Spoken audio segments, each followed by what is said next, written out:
Hey everyone, Doc T here. I am in a barn in Louisiana. It's nighttime, as you can tell, and if you tune up the earbuds, you could probably hear the crickets chirping, but definitely nighttime here. I just worked on a couple of horses, some guys that I've known for quite some time, and one of them's a vet student. Yeah, a vet student who's, I'm just so excited that she's going to be one of the good ones coming out.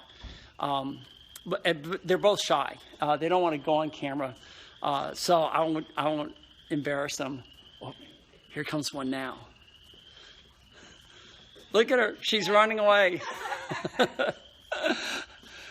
Great day. I saw a bunch of horses all over, from 32-year-olds down to 4-year-olds, Hackneys, paint horses, Morgans, Saddlebreds, and quarter horses. Just a ton of different Thoroughbred in there too.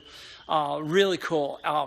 What really struck me was every place I went to, I did my talk about protein, how important protein is, because I see either really bad hooves, or I see top lines that don't look very good, or I look at hair coats that could be better, immune systems that aren't working very well, and I start talking about protein, and it really works out well. What was interesting was one of my clients said, hey, you know that protein thing that you talked about? The one that's on your website at theequinepractice.com/protein. I said, yeah. He says, I did it, and it's just amazing what it's done for my horses. I've got a 34-year-old horse that now has a top line growing back. It has a hair coat that looks better. It's running around, has so much activity, so much life now. They're just amazed.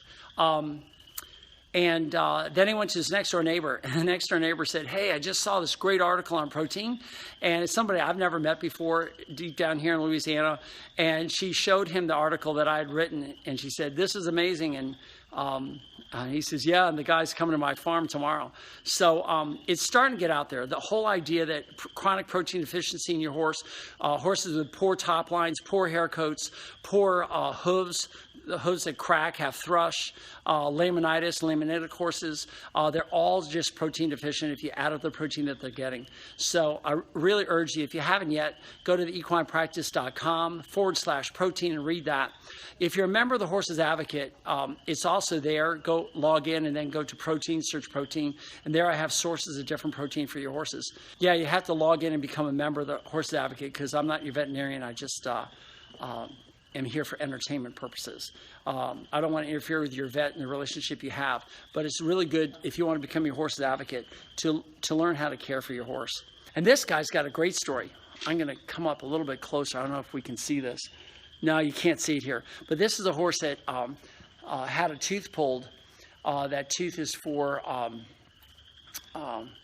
there was an infection in the sinus, and that was over a year ago. The tooth was pulled, and the horse still has a draining tract in the face as well as out the nostrils. So that's a mystery that we still want to dig down and get to the bottom of. But it goes to the idea that pulling teeth doesn't always take care of draining tracts from the sinus.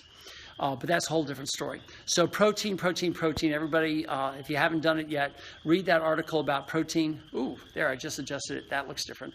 About protein, chronic protein deficiency, and help your horses out. Theequinepractice.com. Anyway, there they are. Ha ha!